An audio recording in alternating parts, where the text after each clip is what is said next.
오늘 우리에게 주시는 하나님의 말씀은 갈라디아서 3장 1절에서 5절 말씀입니다.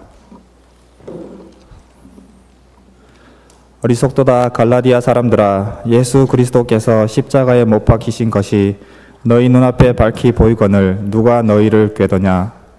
내가 너희에게서 다만 이것을 알려 하노니 너희가 성령을 받은 것이 율법의 행위로냐 혹은 듣고 믿음으로냐? 너희가 이같이 어리석으냐? 성령으로 시작하였다가 이제는 육체로 마치겠느냐? 너희가 이같이 많은 괴로움을 헛되이 받았느냐? 과연 헛되냐? 너희에게 성령을 주시고 너희 가운데서 능력을 행하시는 이의 일이 율법의 행위에서냐 혹은 듣고 믿음에서냐? 이 말씀은 살아계신 하나님의 말씀입니다. 아멘. 오늘 복음의 진리 네 번째 시간 성령의 능력에 대해서 말씀을 보도록 하겠습니다. 갈라디아서 3장 1절서부터 5절까지 말씀 저희들이 계속해서 진행하고 있습니다. 오늘 성경 말씀은 굉장히 센 말로 시작해요.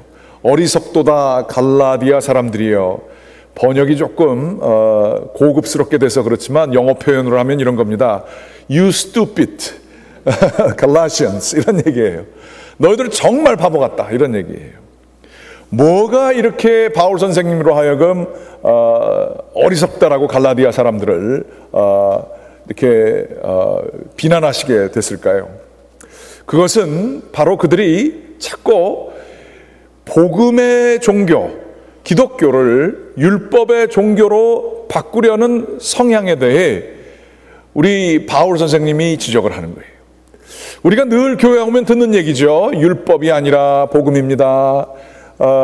은혜입니다. 이러한 얘기를 듣습니다만 우리가 그 참된 메시지를 이렇게 체화해서 느끼는 건 참 쉽지 않습니다. 교회를 다니고 있지만 그 하나님의 십자가, 하나님의 아들 예수 그리스도의 십자가의 공로로 말미암아 우리가 받은 그 놀라운 구원의 은혜의 감사함으로 살아가기보다 그거는 그거고, 삶을 살아갈 때의 율법에 따라서, 유대교 율법을 얘기하는 게 아닙니다. 세상이 얘기하는 율법이 있어요. 내 정도면 이 정도 수준까지는 돼야 되지 않겠느냐 싶어서 우리들은 그 열심히 일해서 그 율법의 사닥다리를 올라가려고 합니다. 나는 좀 이뻐야 되지 않겠는가 싶어서 열심히 좀 젊음을 유지하려고 열심히 노력을 합니다. 평생 다이어트 합니다. 그래서 이뻐지려고 이렇게 노력을 합니다.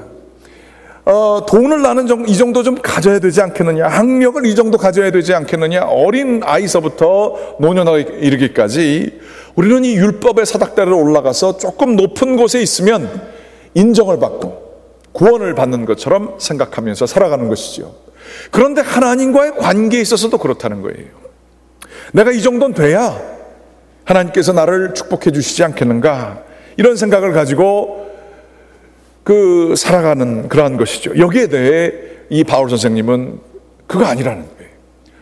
믿음으로 구원받은 종교는, 그 복음의 진리는 그것과 전혀 다른 것이다 라는 말씀을 해주고 계시는 것입니다. 그러면서 오늘 그 갈라디아서 2장에 나온 얘기와 좀 다른 것은 성령을 받았다, 2절 말씀에 성령을 받았다, 또 3장 5절 말씀 잠깐 좀 보여주시면 성령을 주시고 너희 가운데에서 능력을 행하신다. 이 성령의 능력과 복음 혹은 믿음과 관계가 있다는 거예요. 율법은 성령의 능력을 주는 것이 아니다라는 말씀이 여기 나와 있습니다. 과연 어떠한 관계에 있을까요?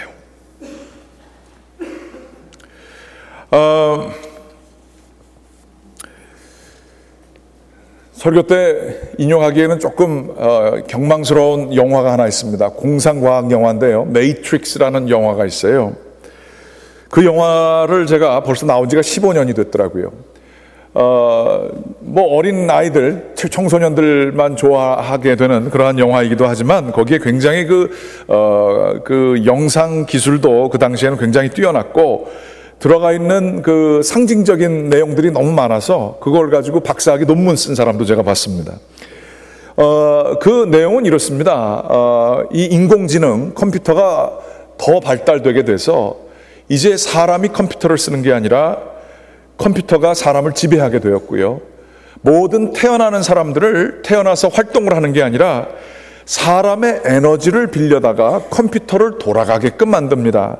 심지어 컴퓨터 안에 사람들이 살게끔 합니다. 그의 의식이 세상 속에서 살아가는 것이 아니라 그 의식만 컴퓨터에 연결되어서 자기가 살아있는 줄 알아요. 그리고 그 컴퓨터 안의 세상에서 자기가 우리 그런 얘기하죠. virtual reality라고. 이 세상 삶이 아니라 그 컴퓨터 안의 삶이 자기 진짜 삶인 줄 알고 거기에 사람들이 그 목 뒤에 그 선이 있어요. 그래서 거기 연결돼서 그렇게 살아가요. 앞으로 정말로 있게 될지도 모르는 그러한 이 컴퓨터, 인공지능이 우리를 지배하는 그 세상에 대한 극단적인 그러한 모습을 보여주고 있었습니다. 근데 거기에 한 사람이 드러납니다. 키아누 리브스라고 그 배우가 연극을 주연을 한 것인데요. 이 사람이 구세주로서 사람들에게 인식이 돼요. 이 인간을 지배하고 있는 이 컴퓨터, 이것을 부시고 사람들에게 다시 한번 자율권과 주체권을 줄 수 있는 그러한 세상을 이룰 사람이라고 사람들이 생각을 해요. 그러면서 이 컴퓨터에서 떨어져 나와 살고 있는 사람들에게 소망이 되는 사람입니다. 그런데 이 사람이 자기가 그러한 구세주라는 사실을 잘 받아들이지를 못해요. 그래서 대단한 능력은 있습니다. 금세 그 컴퓨터 세계 안에서 버추얼 리얼리티 안에서 싸움을 하면 잘 싸울 수도 있고 뛰어나게 할 수도 있는데 자기가 구세주인 것까지는 모르겠다, 그렇게 생각을 하지요. 그러다 결국에는 이 컴퓨터니까 이 구세주라고 하는 사람은 컴퓨터를 망가뜨리는 바이러스 같은 그러한 존재고, 이 바이러스를 잡는 그 안전 요원들, 이 사람들은 백신이라고 볼 수 있죠. 컴퓨터 모르시는 분들에겐 참 죄송합니다. 빨리 끝내겠습니다. 이 백신 같은 안전 요원들이 이 키아누 리브스를 결국에는 잡아요. 그리고 죽여요. 그런데 죽은 다음에 이 사람이 완전히 생명이 거기서 끝나는 게 아니라 다시 살아납니다. 그리고 나서는 이전에도 능력이 있었지만 그 능력에 상대할 수 없는 그 컴퓨터 안에 모든 돌아가는 시스템들을 자기 마음대로 늘렸다 줄였다 조절할 수 있는 그러한 대단한 능력을 가진 사람으로 살게 됩니다. 제가 이 얘기를 왜 드리냐 하면 성령의 능력이 뭘까 한번 깊게 생각해 보게 됩니다. 우리는 성령의 능력에 대해서 이것도 성령의 능력의 한 부분입니다. 그런데 거기에만 집중할 때가 있습니다. 그보다 더 큰 것이죠. 그것은 다른 것이 아니라 병을 고치거나 방언을 하거나 뛰어난 환상을 보는 것을 성령의 능력의 대부분이라고 생각하는 경우가 있습니다. 그런데 성령의 능력, 그 성령의 능력은 그거보다 더 깊고 넓은 것입니다. 성령의 능력은 우리가 살고 있는 이 세상을 일컬어서 성경은 비슷한 용어로 얘기하고 있어요. 세상에 불순종하는 자들의 가운데, 불순종하는 자들의 영 가운데 역사하는 그 정사와 권세의 세력을 일컬어서 이 세상이라고 이야기를 하고 있습니다. 우리는 누구인가? 예수 그리스도에 의해서 구원을 받은 자들이라 라는 얘기입니다. 그래서 육신 안에 저희들이 살고 있지만 예수 그리스도 그분께서 주신 그 성령의 능력을 가지고 이 세상에 살면서 세상의 지배를 받지 않으며 세상을 이겨내며 사는 것이라, 이렇게 성경은 얘기하고 있는 것이죠. 다시 말하자면 성령의 능력은 세상이 우리를 조정하는 모든 율법의 가치들, 그것을 어긋날 수 있는 힘들을 의미하는 것이 성령의 능력인 것이에요. 그것이 물리적인 현상으로 병에 걸려 죽어야 될 사람이 치유를 받는 것, 성령의 능력입니다. 또한 육신적으로 보여지지 않는 세상, 보여지지 않는 것들을 환상으로 바라볼 수 있는 것, 성령의 능력입니다.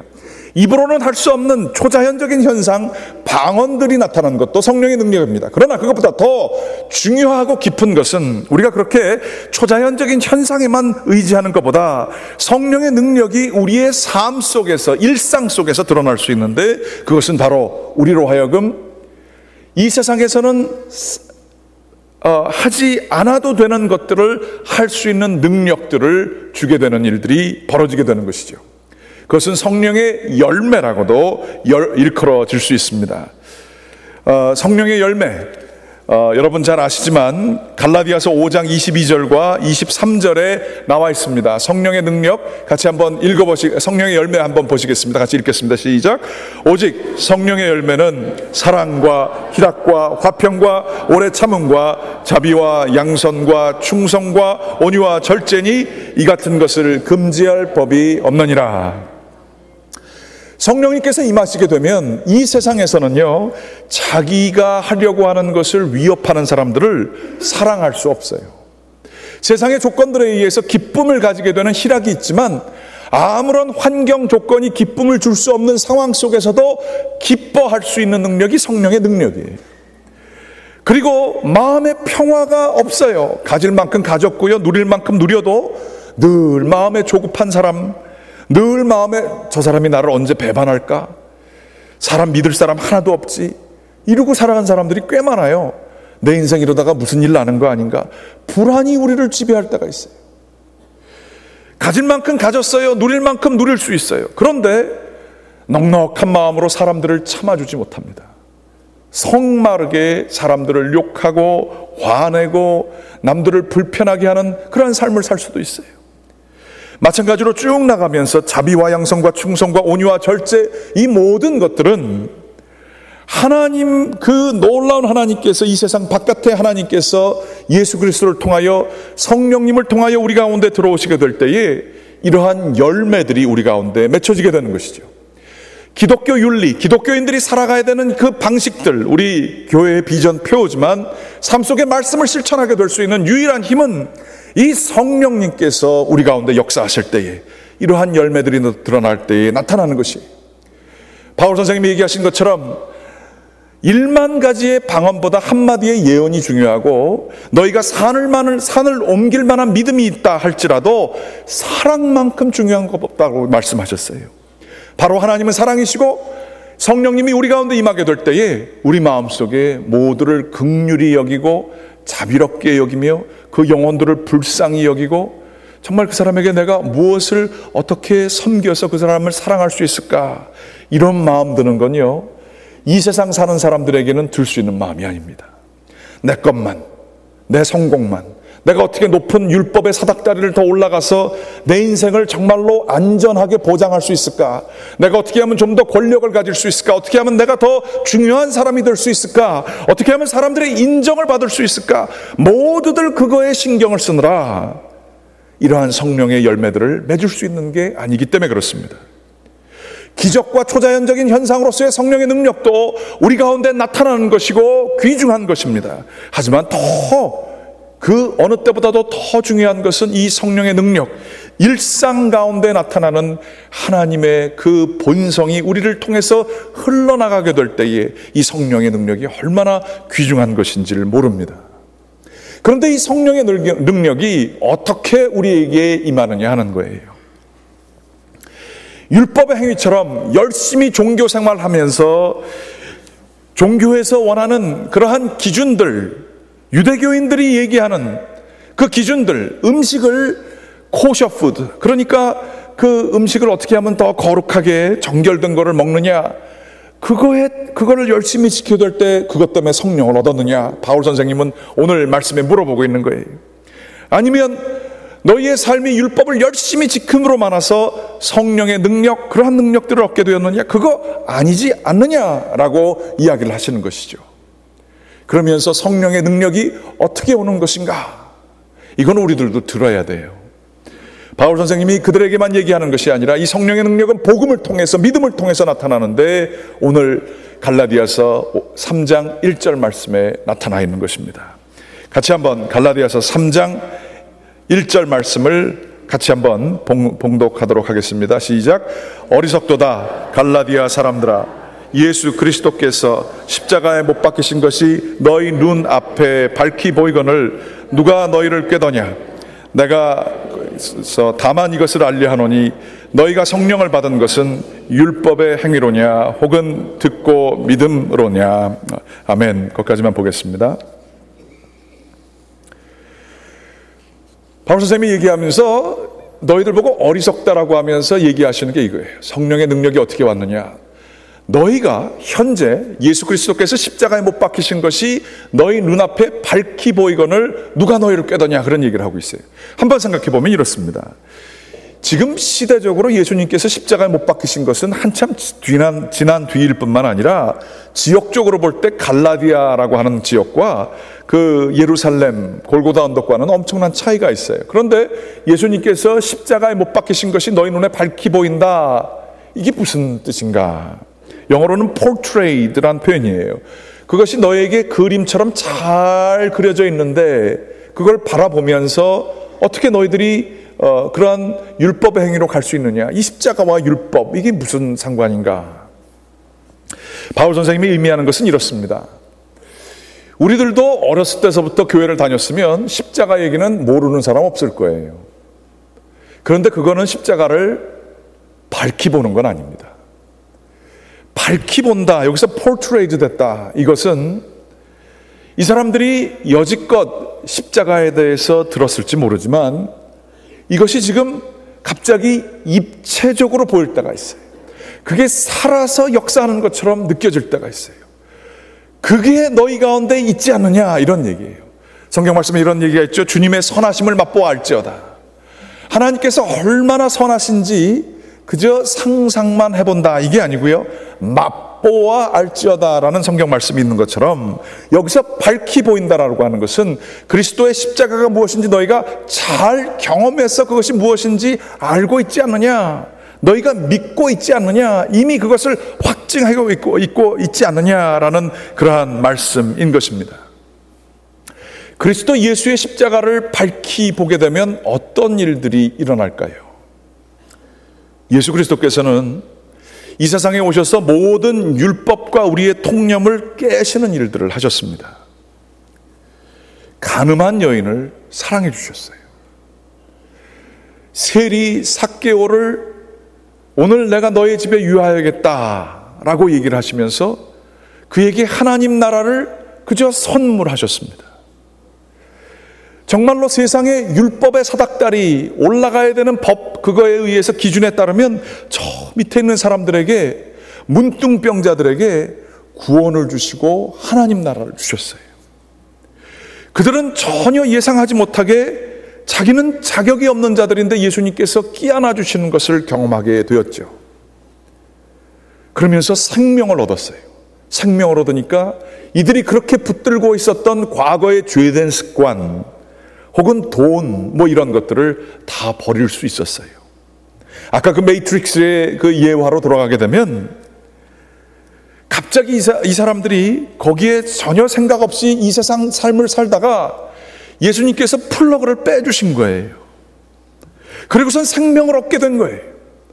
그러면서 하늘로부터 내려오는 생명을 얻게 되자 과거에 중요시하게 생각했던 모든 것들을 벗어버릴 수 있었어요. 사마리아 여인은 남들 눈 피해가지고 뙤약볕에 나와서 사람들 눈 안 만나려고 그 물 길렀던 사람 아니에요. 우리들도 그런 사람들 꽤 있죠. 사람들 엮이기 싫고 내 과거 얘기하기 싫어서 뭐 교회 나오고 사람들 보지만 자기 얘기를 절대 안 하고 사는 사람들 많이 있어요. 그런데 예수님께서 그의 플러그를 뽑아주셨어요. 그랬더니 이 여자가 갑자기 맨발로 뛰어나가 자기가 살던 동네, 자기가 욕먹는 사람들에게 가서 우리에게 메시아가 오셨다라고 선포하게 됩니다. 사람들을 오히려 불러 모으게 돼요. 인생이 역전됐습니다. 예수님께서는 살아서도 이러한 사역을 하셨습니다. 그리고 예수님께서 반대로는 뭐 하셨습니까? 모든 사람들이 존경하는 그 바리새인과 서기관들을 욕하셨어요.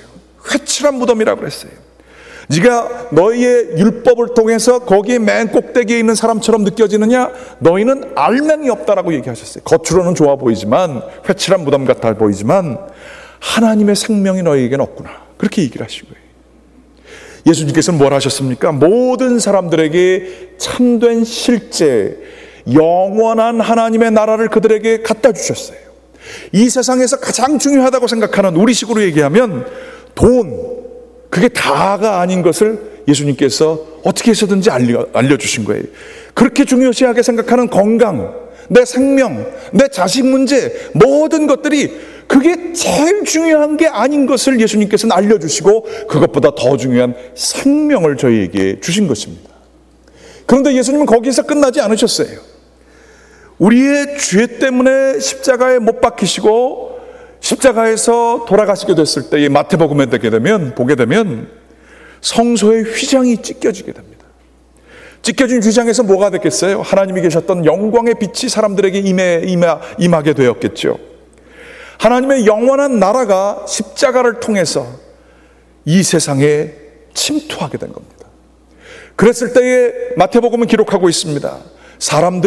죽었던 사람들이 무덤에서 무덤이 열리고 사람들이 살아나는 일이 있었다는 거예요. 시간 안에 우리가 중요하다고 생각하는 모든 통념을 깨부시는 영원한 생명이 십자가를 통해서 우리에게 전격적으로 임하게 된 것이죠. 우리의 십자가는요, 영원으로 가는 통로입니다.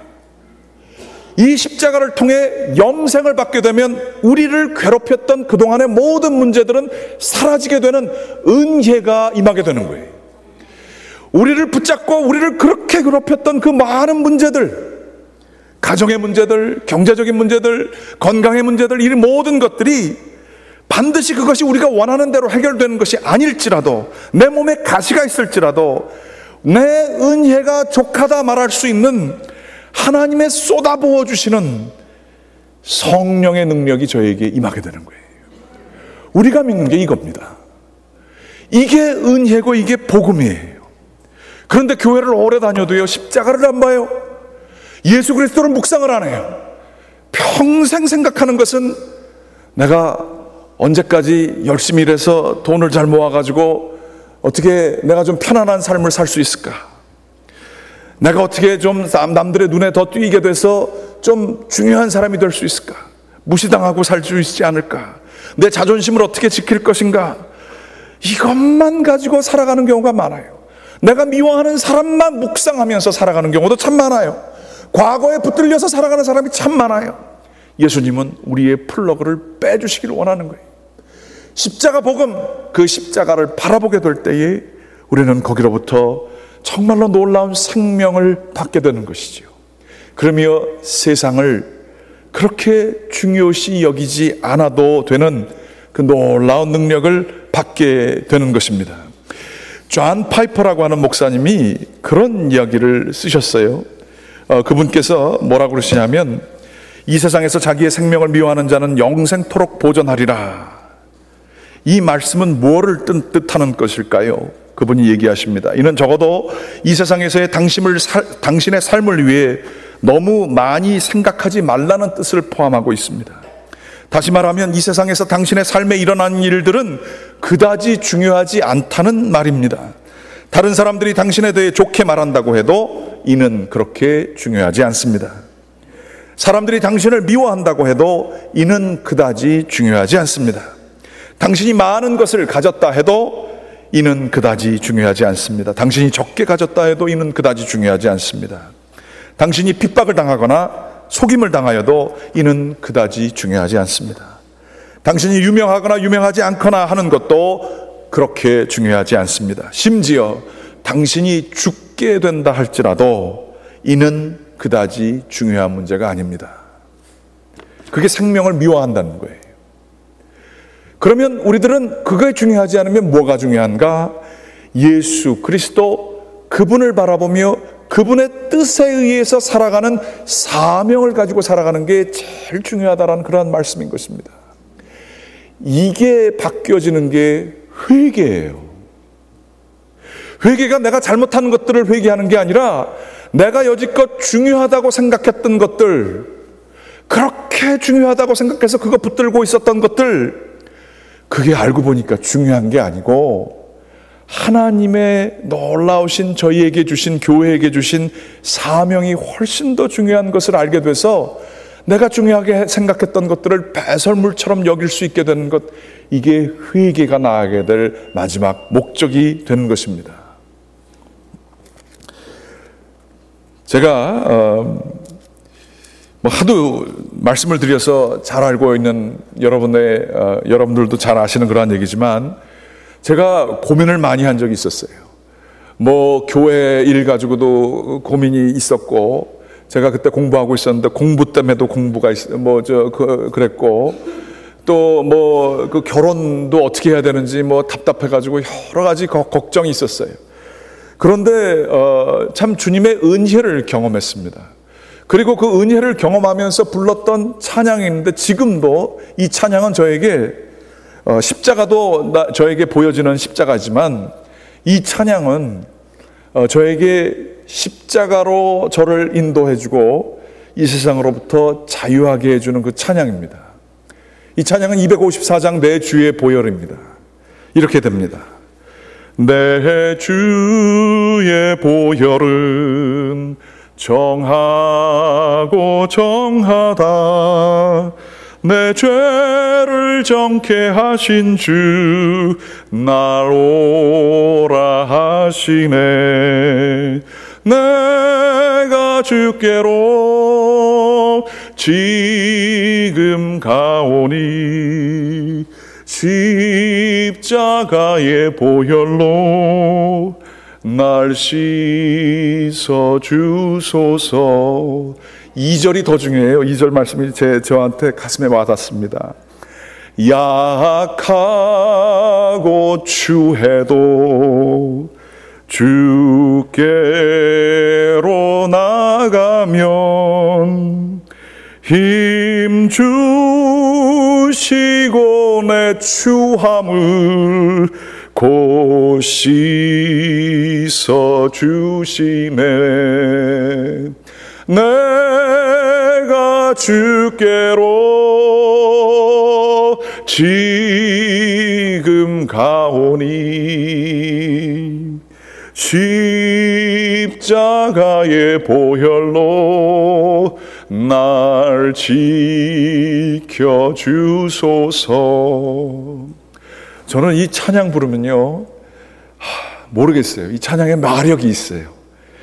뭐냐면 그냥 그렇게 그것 때문에 불편하고 해결 안 되고 걱정되고 염려되고 이런 것들이 갑자기 중요하지 않고 싹 사라지는 것 같아요. 그리고 주님의 보혈이 보이면서 저를 이렇게 안아주시는 주님의 품 안이 느껴집니다. 그러면서 내가 정말 약하고 추해요. 제가 이 상황에 놓이게 된 게 너무 억울하기도 하고 제가 약해서이기도 하고 추해서이기도 한데, 그거를 다 씻겨주신대요. 그리고 나에게 새 힘 주신대요. 이 말씀을, 이 찬양을 저는 붙들면, 이거 제 찬양입니다. 이거 쓰실 때마다 이거 허락, 커미션 내십시오. 힘들고 어려울 때 이 찬양 불러보세요. 254장 내 주의 보혈은. 그거 그렇게 부르게 되면 주님 앞에서 성령의 능력이 와요.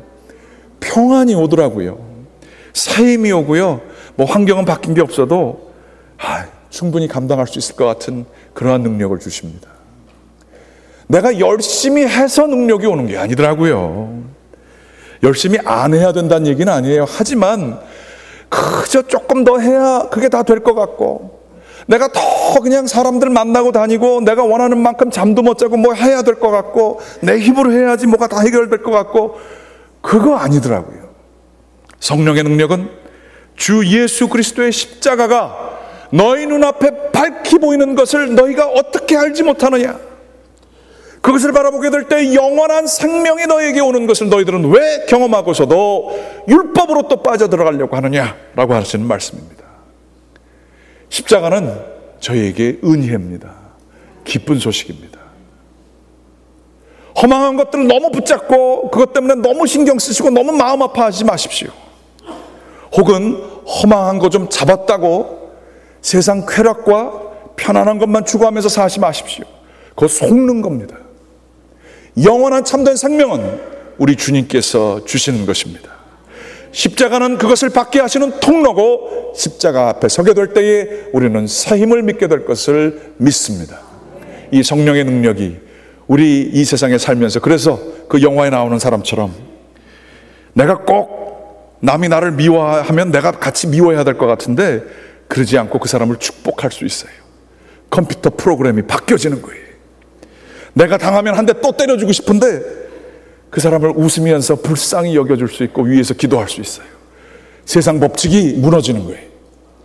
사람이 나를 괴롭힐 수 있어요. 그걸 참을 수가 없어요. 더 이상은 내가 참을 수가 없어요. 그런데 그것을 기쁨으로 십자가 안에서 참을 수 있어요. 세상 법칙이 다 무너지는 거예요. 성령의 능력이 여러분에게 그렇게 나타나게 되시기를 주님의 이름으로 간절히 기원합니다. 기도하시겠습니다. 살아계시고 역사하시는 우리 아버지 하나님 감사합니다. 십자가의 보혈이 우리에게 정함을 주고 십자가의 그 놀라운 능력이 저희에게 능력을 주는 줄 저희들이 믿고 감사를 드립니다. 주님께서 저희들 십자가 앞에 모든 짐 내려놓게 되면 사랑과 평안을 주시는 분이심에 감사를 드립니다. 아버지 하나님, 저희들 늘 주님의 은혜를 체험하며 살아가는 주님의 백성들에게 인도하여 주시옵소서. 주님께서 저희들과 늘 동행하여 주시고 성령의 능력으로 함께 해 주실 것을 믿고 감사하며 예수 그리스도의 이름으로 기도드렸습니다. 아멘.